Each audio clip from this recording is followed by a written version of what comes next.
and welcome back to Living Your Human Design. I'm your host, Brandy.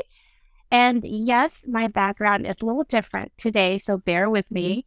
I literally had to pick up my podcasting equipment, everything, and transition to another room in my house. So if I'm a little off for the first few minutes, that's probably why. New spaces, new environment. So bear with me. But thank you again for joining us on another episode of Super Powered. And I am really excited about today's guest. Oh my gosh. Like you always know with this segment, I am learning about our guests the same way that you are. I do a little bit of homework before, and I can tell you that this woman is a powerhouse with an amazing story. And of course, I had to dabble into her human design a little bit. And I could tell you she is, at least from what I see on paper, on social media, on your website, you are living your design to a T. And so I already have a ton of questions for you, but we're going to get right into it. Without further ado, I'm so excited to introduce you to Dr. Cassandra LeClair. And actually, where are you out of? Is it Colorado or Minnesota? I'm in Texas. I'm in. Oh my gosh, I was out.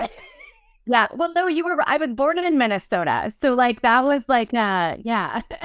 Fabulous. Okay, so you're in Texas. Love Texas. Which part? In between Austin and San Antonio. Yeah. Oh, very cool. I was in Austin last year around this time and I got COVID, but I still had a lot of fun. I got COVID at the end of the trip. Oh no.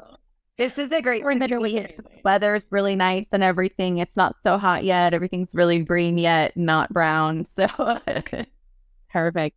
Yeah, it's kind of still wet and soggy here with flowers starting to bloom everywhere. Like the ground is very happy from all the rain we've gotten here in San Diego. So but Cassandra, thank you so much for being on the show. I am, like I said, I'm excited to introduce you.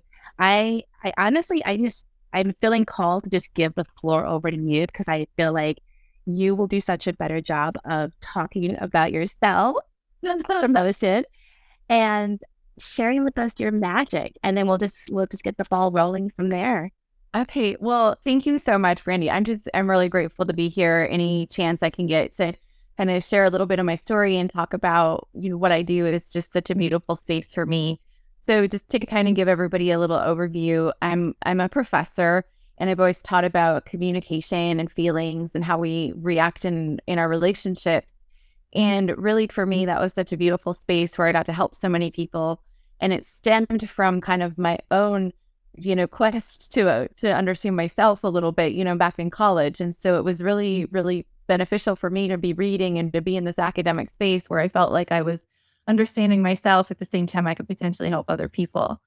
And I always say that I became a communication studies professor because I wanted to teach other people how to use their voice because I didn't know how to use my own. And so kind of what happened and what led me to start talking on podcasts, and I have a book now and I do keynote speeches and courses and all these things. What really led me to that is a few years ago, my family was hit by a drunk driver. And in that accident, we weren't really physically injured. We were very lucky.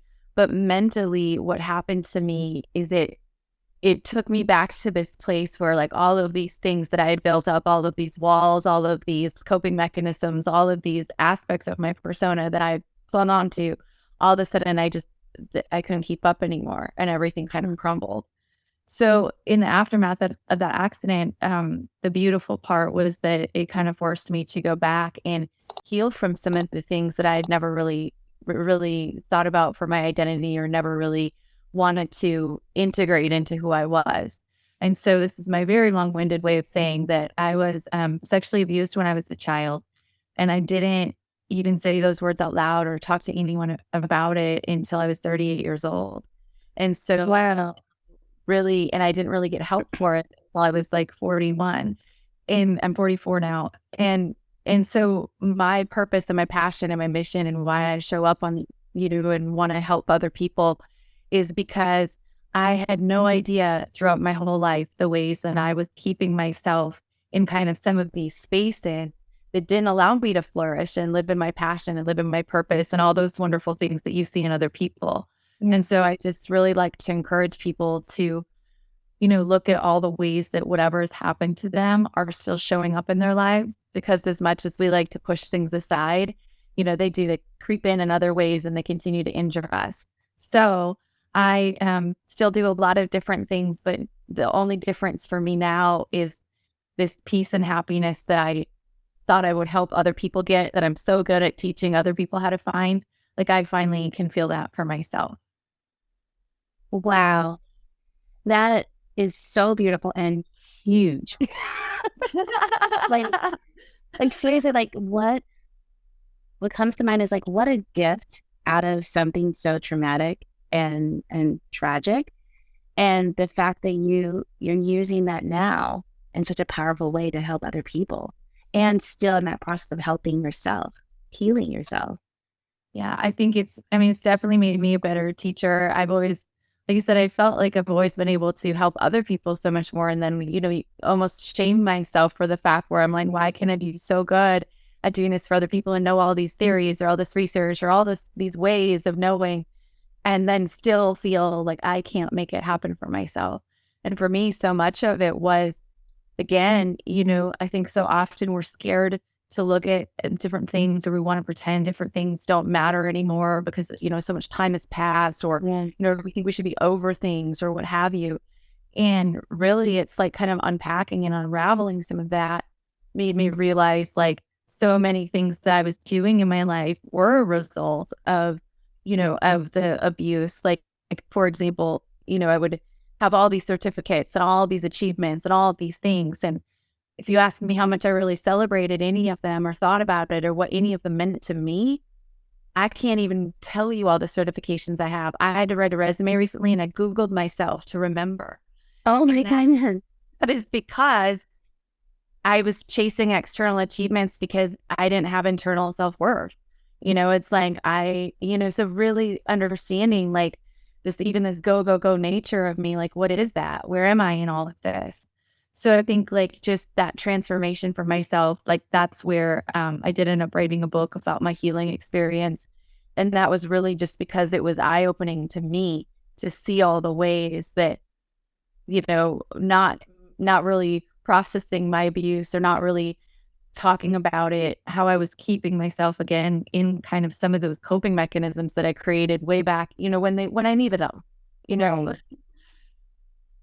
So I'm curious, what were some of the practices, the tools that you went to that you found were working that helped in order for you to start processing that? And I'm so glad you asked that because I really think that everybody needs to find a bunch of different tools that work for them. I'm a firm believer that we can't, just like I don't think we can have any one person who is our everything. We need to have a team bench of people for support. We also need to have a bunch of different modalities in our toolbox so that, when something hits or strikes or something's not working, we can go down to the next thing. Yeah. So I really tried all the things.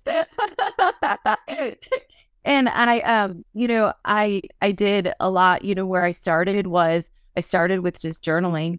And that's something where too, I think that, journaling for people, it doesn't have to mean, oh my gosh, I have to have this particular journal and what am I going to say, these prompts and how am I going to write those. For me, it was really just like I wrote down when anything came into my mind or when I kept ruminating about something or thinking about it over and over, I would write that down.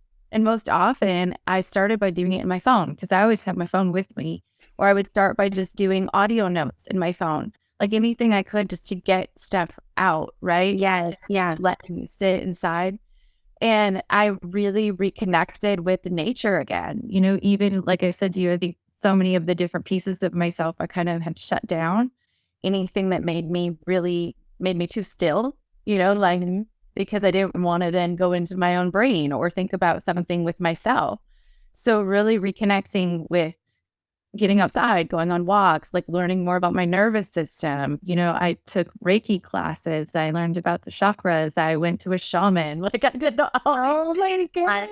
and I'm very worried to there. A lot of, I reached out to different people and you and did, because this also, I want to tell people this also came, I didn't have a lot of money to do stuff. So like when I went to therapy, I sat at community mental health waiting to see a therapist because I couldn't get in with my insurance or didn't have insurance for a while. Like, I want to be very transparent and clear about all of that, because I think the thing is when you're going through hard times or difficulty, it's so hard, so you find you sometimes are like, where do I turn, or who should I call, or what should I do?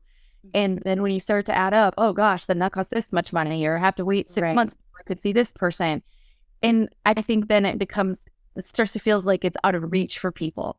And so for me, the things that were the most helpful were being able to walk or get outside or do some, breathing, and to journal. And those things are free. So I just think everybody should start there. I love that you said that. And it's so, so freaking true. I have definitely battled with my own mental health, depression, anxiety, and trying so many different things to see what works for me. Because, of course, when you do talk to people about it, everyone has an opinion. Do this. It's perfect. Do this. It'll work. It worked for you. That didn't work for me. Right. So being open to that.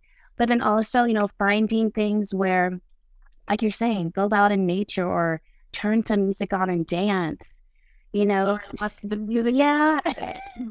But being open to not letting your finances dictate your solution, basically, your health.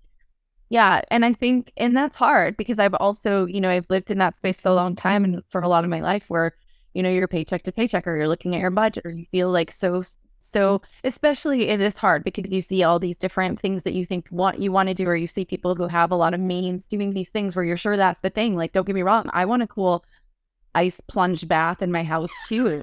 Or whatever, or like, I do without that one. And sauna, I think that sounds awesome.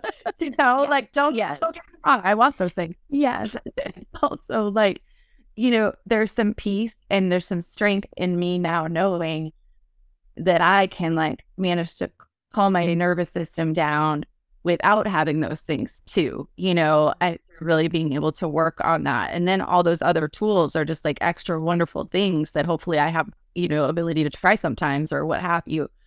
And I think, another big piece of it for me too was really allowing myself to feel things and understanding where I was feeling them in my body. I lived in my head for so long. And as a communication studies professor too, I like teach people to think about their words, right? Or the right. So after I did, like, I actually became a certified yoga teacher, and I did some other courses, and like, again, remember chasing achieve all this certification. And so, yeah, in a quest to understand myself. And so anyway, it really was so helpful to me to learn about the nervous system stuff and changes the way I teach my communication classes, because it's like, okay, yeah, so you're angry, but where do you feel your anger? Because, some people feel it differently. Is it in your chest and throat? And for me, really being able to understand that too, like when feeling my triggers, where are they? Where do I need to go to see where I'm feeling them? And how is then that impacting my communication? Right. And before, there was such a disjointedness from, what was going on here to what I was really feeling and where I was feeling it. God, that's so amazing. So I told you this would happen. I warned you. I have your human design chart right next to your picture. And it's just like when you say certain things, the thing pops up in your chart. And I'm just like, oh my gosh. If it's okay with you, get permission. To just highlight some things. I would love that. Okay. So the thing that stood out more than anything to me was the work that you're doing with communication and emotion. And I have personally been I've been on my own personal journey of figuring out how these things connect. And in particular with your human design, you have what we call an open solar plexus, which, knowing the chakra system, that's where your emotions lie. And you also have an open throat. So it's so fascinating because when you look at our open features of our design, that's where our wisdom, that's where our magic lies. So if I were to read your chart, I would say, Cassandra, you may experience not having access to your throat, not be able to put the words together that are all up here into a clear sentence, right? Some things like that. But your gift is being able to help other people in doing that. Your gift is being able to pull from them what it is they really want to say and express. So it's like that that may have been a struggle in your life, but that is truly what you're here to help other people do. And when you look at your solar plexus being open, you're what we would consider a non-emotional, which I am too. And when I first heard that, I was like, I just was a How are we going back to Jennifer on that one? Oh my gosh. But that's the thing. When you're non-emotional, you're able to process emotions and other people's emotions very it's differently. So whereas someone who is emotional will come in and they're all over the charts. You're the one who's like the cool, calm, and collected. You're there to help them see what's really like behind the scenes, right? What's really happening here, and how can I help you to express yourself in a way that one going to be heard, seen, respected, all those things received versus, in our society, when sometimes you're too overly emotional, that's a problem. You're crazy, you're angry, you're frustrated, you're bipolar. And that's not the case. But having someone like in their corner, you're there to help them really understand, okay, this is what I'm feeling, this is what I can do with it. Does that make sense? Does that resonate? No, it absolutely does, because that's where, for me, that next piece of understanding the emotional connection in our bodies and the ways that we express things and the ways that it inhibits our communication, like being able to help other people make those connections and improve their relationships. Like, I really think that is what I was put on this earth to do, and that's where, like, I didn't even want to, like, I never had a goal to write this book, or I never had a goal. Like, I was basically felt called to, like, okay, you are not the only person who has experienced these things or these ways that you're kind of holding yourself back, right? Or in a way we self-sabotage, right? Out of fear or worry about how somebody's going to perceive us, or so we become people pleasers, or we do all these things. So, like, for me, it's taken me, and it's still going to take me a while to really continue to step into and peel all those layers off, as I keep becoming who I'm supposed to be, right? Absolutely. The ability to be able to help others in that process has been, it's just been awesome. And I think that that's why I love teaching the college students, where I started so much too, is because they're in that space so much of, like, whether they want to be or not, change and transformation of who they are, where their life is. And so they're, like, in that space where they kind of, like, soak that up. So then now to, like, work with more adults or people who have kind of, like, think that they can't do it anymore, they think that, like, they're too, no, I'm too old, or I'm set in my ways, or I'm too late in my life now. Yeah. So to be able to work with people who think that it's not possible for them, and then to see that kind of peel away, and to see them break down some of those walls, like, I don't know. I think that that's how we heal the world, is if we all are a little more emotionally healthy and understand how we can speak about our experiences and accept the experiences of others. I mean, gosh, I think that's how we solve a lot of problems, honestly. I agree. I agree 100%. And I've said this so many times so far in this series that I'm doing with people. It's like, we really are, in the work that we're doing, we're changing generations. Whether you're working with kids, teenagers right now, or full-fledged adults or seniors, the work that you are doing in the world is already changing the next generation and the generation after that, because that work is just allowing for more awareness for all of us to respond differently, to make different decisions, to come from a different place. I mean, whether that's more heart-centered versus out of your head, listening to your emotions versus just moving without any thought, but all of that makes a difference. It's really changing the world. Well, I think it's so amazing. The more that you kind of connect to those things for yourself and talk to other people about it, then you kind of create this ecosystem of people who you get to have those conversations with too then, right? And it's really awesome great when you get to a place where you can talk about healing or talk about your experiences without it being so painful, and also without it being like the sole part of your personality that you have to talk about all the time, right? Because now they'll do that too, where it's like that's all we can focus on. So it's like you can really build authentic relationships with people who okay, I could fall apart or I could tell them anything right now, and we'd all, that's awesome, and they'd be fine with it. They'd be great with it. Versus like that constant wondering that people have of, what other people are going to think about them. They're going to judge me, hold it against me. Yeah. Or walking on eggshells. So often we don't realize, I think, the ways that we walk on eggshells around other people. And this just happened to me. I'm usually really, really good about it anymore in person. I recognize like if I'm, not standing in my power, if I'm like kind of trying to tiptoe around somebody else's energy or whatever it is, right? Right. But I don't usually have relationships anymore with people where I have to like check myself so much. That's right. That is right there. And it's still, but I just noticed on a text. So I'm like really proud of that, right? But I just noticed I was doing it on a text. I was sitting there getting ready to send a text to somebody. And I was like, oh, well, I don't want them to be mad. So I'm going to reword this. And I had this moment of clarity where I was like, oh, girl, you're still doing this, but in different ways.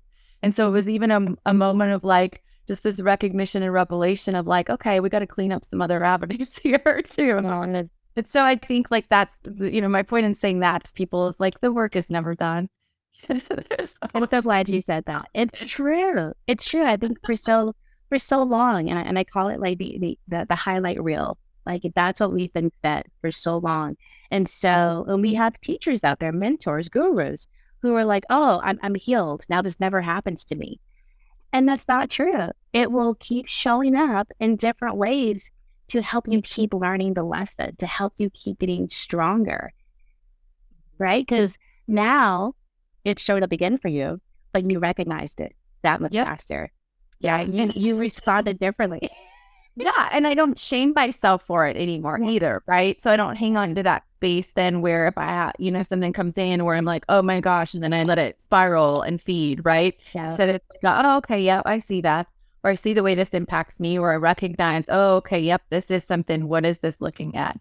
And I think that it's just for me to like recognizing that there are always going to be different layers. And instead of, even with the different transitions, not just the things about uncertainty that come in that we can't control, but just even knowing, like, I know that I'm probably going to have to shift and adjust some because, as I said to you earlier, my youngest child is going to be leaving for college this fall. So I already am like, okay, that is a big life transition I'm about to have coming up, right? So I'm already kind of like, I guess, not worried about it, not ruminating about it, not projecting, but trying to make myself aware of like, okay, you might, in those months in August and September, don't overschedule yourself because you don't know where. Yeah, trying to be like, okay, pay attention to these things and be aware of them. So then also when they happen, my brain is like, oh yeah, you knew this was going to happen. I love that. Start planning now. Yeah. So I'm planning my mental breakdown. That's what that sounded like, right? Give yourself the space so that you can fully be present and allow what's supposed to come through emotion. Yeah. Well, I think I'm most excited what you said too about the human design, because that's where I feel like all of this, it really is. It's hard to sometimes we get so anxious to really believe all the ways that things are happening as they're supposed to, or everything's going to, happen and it's the way it should. But it does feel really exciting to me that so many of these things are opening up and shifting for me at this time, because it is going to be a different space in my life where I have the capacity now to do more and help more, as opposed to when I've had children at home. And so I think that that's also important to recognize for people is like, you have to work with where you are in your life. When my kids were younger or when I was in single mom life, like running them around, like doing everything or working full time, like a lot of my relationships did suffer when I was working on myself then, because I had to choose myself over going out sometimes or going to do stuff. And it not always, it wasn't trying to isolate all the time, but that was something where I really did have to make like different choices.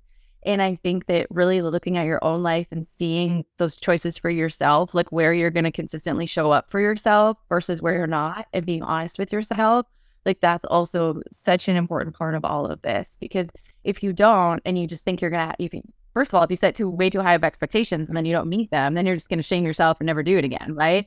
True. So like, where are your little wins?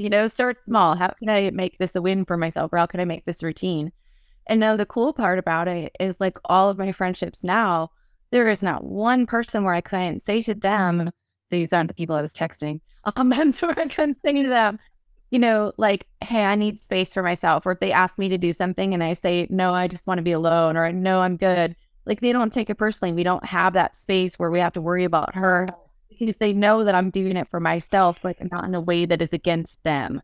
And I think that's so freeing, but we're so scared to be that honest with people. We're so scared to say like, no, I don't want to go or whatever. It's true. It's so true. I just finished interviewing a woman who actually, her coaching program is all about women giving themselves permission to like take care of themselves, to literally say no, and that's okay. Yeah. Right. And so it's kind of like rewiring their brain to know that you can't pour from an empty cup. So giving yourself time to go to bed early, to exercise, to have a night off, all of those things, it's important. Finding ways to fill up your soul again so that you can go back out into the world and do what you have to do. Be there for your family, be there in your work, whatever it is. But it's okay. Like if someone judges you, that person doesn't need to be in your life. Right. Right. Well, and so often I think we allow people to judge us and we change our behaviors based on their reactions, but they're not the ones living your life. They're not the ones in your brain seeing how stressed out you are, or even about like if people do, I think everybody's favorite thing to do also is judge how other people spend their money. It's just like even that, they're not in your checkbook, they're not in your pocketbook to know where your money's going and how you feel about things, or they're not in your head every day. And so really just like also it's so easy to focus on other people when we don't want to focus on ourselves. And that's like even with helping, like I had to stop helping so many other people and learn to help myself, right? So those people who are so all about you focused on yourself, it in some parts is probably a deflection from their own stuff too, Agreed. So I'd love to learn more about your book. I realize your book is also the name of your podcast. Yeah. That's awesome. Yeah, so tell me about your book. So my book is called Being Whole. It's actually, so it's right here. Yeah. And by Kintsugi pottery. And so the whole, behind that, the whole idea behind that really is that, when we are broken, we can put ourselves back together with gold, or we can be put back together with gold and be stronger than we were before. And really for me, since the book came about after I was in that car accident and I was, doing all my journaling and trying to really understand, some of these things that were happening to me, I went back and I read my journals. And I'm a researcher, as a professor. And so as I was reading them, I was coding them basically like data, like not on purpose, but again, I see the patterns. So I seriously would have like my highlighters and I'd be like, oh, that's it. Oh, and it wasn't not in a happy way. It'd be like, oh shit. Okay. Yeah. Always like, goodness. And so I saw all these themes because my journals weren't like sequentially ordered or anything like that. So I saw all these themes, and those themes ended up becoming the chapters in my book. And that's where, again, I was reading my journal and I was coming to these themes and kind of coding it. I had this thing, like really a download, like this voice telling me like, you're not the only one who's experienced this. You have to write this book. Because I didn't want to share that. Because in this book, it's not necessarily about my abuse, but it's about all the ways that I showed up in the aftermath of my abuse. So the ways that I didn't talk very nicely to myself, or the ways that I, self-medicated, or the ways that I, again, would just chase achievements or whatever it was, right? So this book then really understanding all of these pieces of myself and how I could choose to not have them be part of my story anymore. And I could choose and make choices every day to understand where those things were coming from, or where like my emotional reactivity was really coming from, or what have you. So I put them together in chapters, and I decided it was a book, and now it's a book. That's amazing. So it's just only available on your website, or can people purchase it through No, Amazon? it's available everywhere. There's the audiobook version. You can get it at Amazon, Barnes Noble, Apple. You can, and I read the audio version, so it's me. So make sure you. Oh my um, but yeah, it was really, and I self-published it. I didn't even try to get a publisher. It was one of those things where I was writing it, and I was like, no, I have to like get this out of me. This has to. And then at the same time, I had applied to do a TEDx talk. And so my book came out, and then I did a TEDx talk like 4 months later, talking about just really encouraging people to share their stories and to embrace some of these things that have maybe happened to you that, again, like I said earlier, that you've pushed away or you don't think matters, but to really be okay with acknowledging, like, there can be things that have happened to you, but they're not who you are. You were the same. But I am who I am before the trauma. Like, trauma happened to me, but my trauma doesn't get to take credit for making me who I am. Like, this is the person I always was inside. I'm just finding different ways to move forward. And I think that sometimes we're afraid to look at something and have growth from it because we don't want a bad thing to be the reason we grew. And so it's like even reframing that for yourself. It's like, no, you were already going to or not going to, whoever you were inside, right? That thing was just happened to be whatever happened to you on that day or in that moment or in that time. So for me, that's been helpful, I guess. I can't tell you how much I appreciate that. Just in these conversations with so many different coaches and people who are doing this work, it wasn't something I consciously thought of, but what you just said, reframing the trauma, where it doesn't have to be something that just was bad that happened, but like what good can come out of it, and facing it, working through it, whatever it's done to you, you've experienced since then, but using that for growth. Yeah. And I think, I didn't realize the ways I was self-torturing every day. The way that my headspace is more clear and my energy and the things that I'm just not, it wasn't like I was sitting thinking about my abuse. So that's the thing. I never thought about it ever. Mm-hmm. But it was just this kind of undercurrent of the ways I would react to things or the ways that, my ways of being, again, my ways. Yeah. And so it was until I really thought about why that was. And that's kind of what I help people with, like when I'm coaching and stuff too, is it's like, why are your reactions there? And that's where like teaching even family communication and things like that. So many of our reactions are from our emotional upbringing, what we witnessed, what we saw. Sure.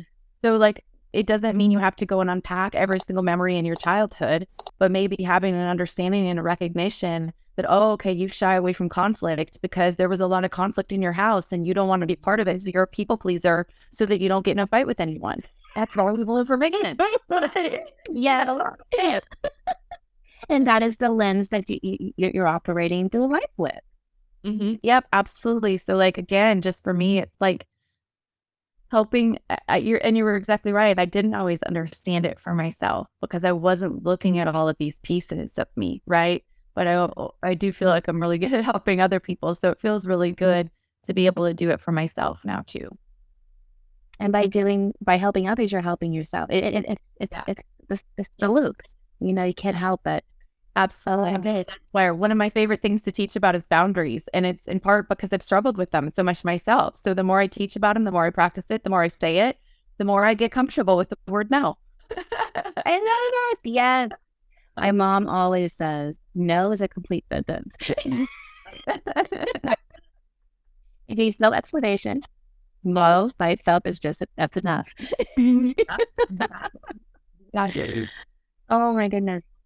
Okay, so how can we work with you? How do we get started? I'd love to.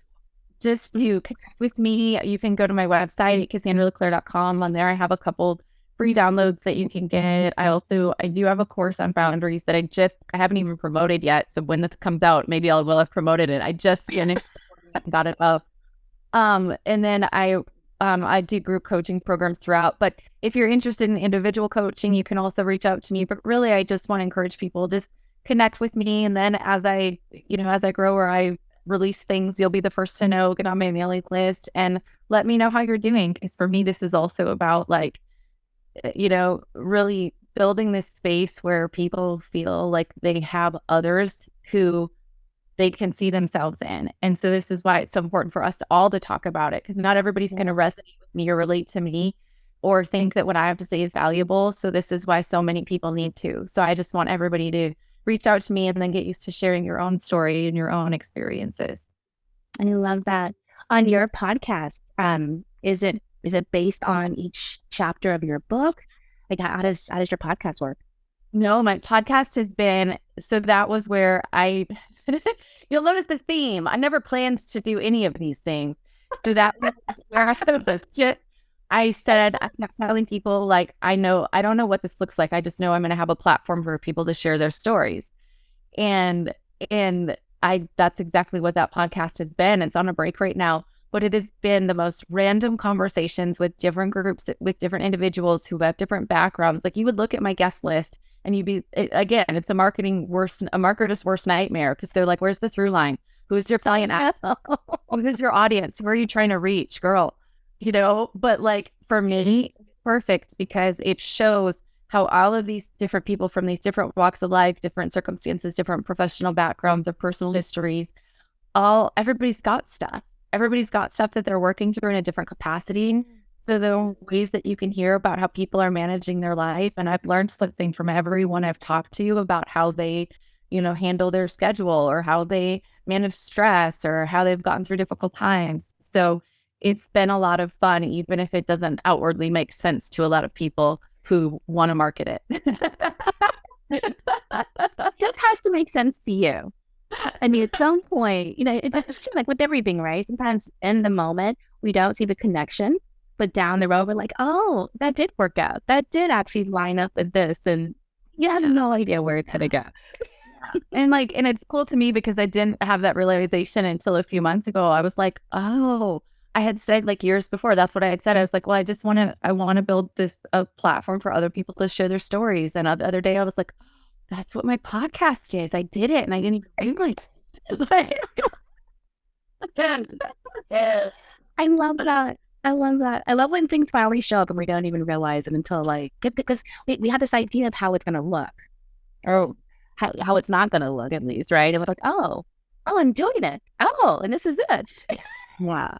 Yeah. And I think that's what's felt so good about all of this is none of what's happened is something I could have planned or I had planned, right? It's been also trusting myself and allowing myself, once I'm kind of got some of that other stuff out of the way, really seeing, okay, what does align with me? And what am I choosing? What would I have chosen previously because of somebody else's opinions or reactions or because of whatever, and versus or what I should do, because also everybody has an opinion of how I should show up or where I should go,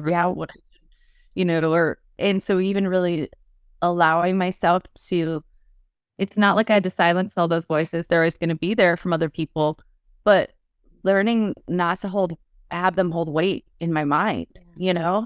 and to be able to not even get as upset when I hear those things, to be like, okay, that's another person's opinion of what I should do, but I'm in control of what I do. I actually just heard something about that yesterday. I'm blanking now on the source of it, but they were talking about other people's opinions, thoughts, outside things, right, that we filter in, and the weight that we give it. It can either be a rock, it could be air, it could be water, right? It could be as heavy as a rock and it weighs on you. It could be as light as air and it just floats by, or it could be like water and it just, again, floats by, right? It's like but you get to determine that. That is actually where your power is. Mm-hmm. Yeah. And I think it's such an eye-opening practice too. For me, it was to recognize who makes me feel like I got rocks all the time. Exactly.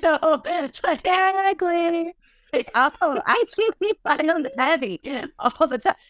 But to really also learn that for myself, or where are the spaces, are there spaces where I feel that more? Are there people that I feel that with more, or that I don't, and so for me, this kind of just an awareness, not in a way to judge other people, but to have a deeper understanding with what does align with me. And again, how often I was choosing things out of obligation or because that was, what I had always done or what I should do or what have you, or keeping up with friendships because you've had them versus if they're still good for you, you know? Yeah, 100%. Oh, this has been so good. Cassandra, thank you so much. I feel like, oh, I know I for sure have a much better understanding of what you offer now, what you do. And I'm just so excited to keep spreading this message around me and send people to you.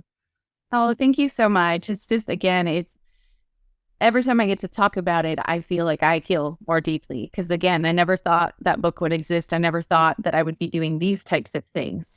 So being able to really just encourage other people to know that they're not alone and to get other people to feel some sense of hope about their ability to move through things. Like, because that's really what this all is. Like, I got through everything because I believed that I could, like Yeah. that's it. And some days that belief was like really, really strong. And then others, it's like, okay, no, I can do this. I can. But it's still just like, keeping that spirit alive in people so that they believe they can. Like that's magic. I agree. Oh, I love it. Okay, so before we finish off, final words, final drips of magic words of wisdom you want to leave the audience with. Just, don't be afraid to share your story because whatever's happened to you makes you who you are and you're pretty amazing. I love that. Thank you so much. Do you have any upcoming talks? I have some different speeches. I do a lot of keynote speeches. So I have some different talks at conferences and things like that. My podcast is on a break right now, but I'll be picking it up again this summer. So that's where to just, if you join my mailing list, I'll keep you up to date on things. But I also love to just do random like master classes and stuff. So I'd love for people to write to me and tell me like what kind of things that they might want to see. Because with my background with communication and with my teaching, I have a lot of different things in my wheelhouse. So that's always fun. So we've done master classes on like conflict or boundaries or different things. So yeah, I'd love to just hear because I'm always happy to put something like that together for people too. I love it. Yeah. Perfect. Well, we will definitely stay in touch. And audience, all the information that you need to have regarding Cassandra and her services and how to connect with her are down below. So make sure you scroll up and click the link. If you're watching us on YouTube, thank you so much. Please make sure you like and subscribe so you don't miss a single episode. And that's it. Thanks, everyone. It was amazing. Thank you so much again, Cassandra, for your time and your energy and your wisdom. I really appreciate it. And I know my audience does too. Oh, thank you so much. I'm so glad I got to be here. Absolutely. We will be in touch soon. Okay, that sounds great. All right, you guys have a wonderful day, afternoon, night, wherever you are in the world and you're watching this. Come back often and bye for now.